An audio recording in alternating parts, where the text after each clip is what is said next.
আসসালামু আলাইকুম, সবাই কেমন আছেন? আশা করছি সবাই অনেক ভালো আছেন। আজ আমি রান্না করব ডিম চিচিঙ্গার দারুণ স্বাদের একটি রেসিপি।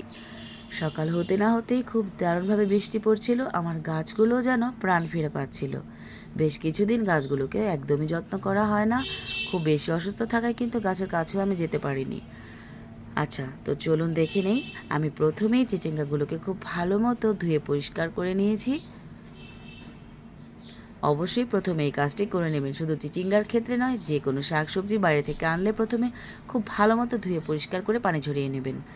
এরপরে আমি একটি ছুরির সাহায্যে চেঁচে নিয়েছিলাম। আমি কিন্তু খোসা ফেলে দিইনি, জাস্ট এইভাবে চেঁচে নিয়েছিলাম। তারপরে আরেকবার খুব ভালো মতো ধুয়ে নিচ্ছি। এরপরে আমি আমার পছন্দ মতো টুকরো করে নিয়েছি, আপনারা আপনাদের পছন্দ মতো টুকরো করে নেবেন। এবং আমি ভেতরে যে বীজগুলো ছিল তা ফেলে দিয়েছি। আপনারা চাইলে বীজগুলো রেখেও দিতে পারেন, আবার বীজগুলো বেটে কিন্তু ভর্তা করেও খেতে পারেন। এখানে আমি নিয়েছি একটি ডিম, আপনারা চাইলে দুটো ডিমও নিতে পারেন। নিয়েছি পেঁয়াজ কুচি, আমি এখানে 4টা পেঁয়াজ কুচি করে নিয়েছি কাঁচামরিচ ফালি। চলে যাচ্ছি চুলোয়। আমি একটি প্যান বসিয়ে তাতে দিয়ে দিয়েছি পর্যাপ্ত রান্নার তেল। ভাজিতে কিন্তু একটু তেল বেশিই লাগে, আপনারা সেটা বুঝেই দেবেন। দিয়ে দিলাম পেঁয়াজ কুচি, একটু নেড়েচেড়ে মিশিয়ে নিচ্ছি। এরপরে দিয়ে দিলাম শুকনো মরিচ, আমি এখানে 3টে শুকনো মরিচ মাঝখান থেকে টুকরো করে দিয়েছি সামান্য হলুদ গুঁড়োটা আপনারা স্কিপও করতে পারেন, আমি দিয়েছি জাস্ট রঙটা একটু ভালো আসার জন্যে। দিয়ে দিচ্ছি কাঁচামরিচ ফালি। সব কিছু একসাথে ভালো মতো নেড়েচেড়ে মিশিয়ে নিয়েছি। একটু ভাজা হয়ে গেলে মাঝখান থেকে পেঁয়াজগুলো একটু সাইড করে নিয়ে মাঝখানে আমি ফেটিয়ে রাখা ডিমটা দিয়ে দিচ্ছি। ডিমটা আমি খুব ভালো মতো ফেটে নিয়েছিলাম সামান্য লবণ দিয়ে। আপনারা এই কাজটা কিন্তু ভাজিটার একদম শেষ পর্যায়েও করতে পারেন, যেমন ভাজিটা হয়ে গিয়েছে দেন আপনারা ঠিক সেম প্রসেসে ডিমটা অ্যাড করতে পারেন। আমি আজকে প্রথমে অ্যাড করে দিয়েছি। এরপরে ডিমটা খুব ভালো মতো ভাজা হয়ে গেলে তাতে আমি দিয়ে দিচ্ছি কেটে রাখা চিচিঙ্গাগুলো, দিয়ে দিচ্ছি স্বাদ মতো লবণ।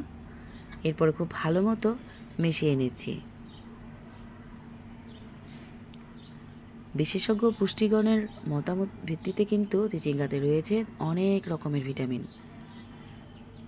আচ্ছা, এরপর আমি একটু ঢেকে দিয়েছিলাম, যেমন এখানে রয়েছে sodium, potassium, vitamin A, vitamin B6, vitamin C, vitamin E, calcium, magnesium, phosphorus, manganese সহ আরও অনেক জরুরি খনিজ এবং ভিটামিন। তাই নিয়মিত কিন্তু এই সবজি খেলে বহু রোগ বিরোধ থেকে দূরে থাকা যাবে, এটা কিন্তু আমরা বলতেই পারি। আমরা কিন্তু চিচিঙ্গা ভাজি করে, যে কোনো মাছ দিয়ে রান্না করে, কিংবা সেদ্ধ করে বা সবজির মধ্যে দিয়েও কিন্তু খেতে পারি।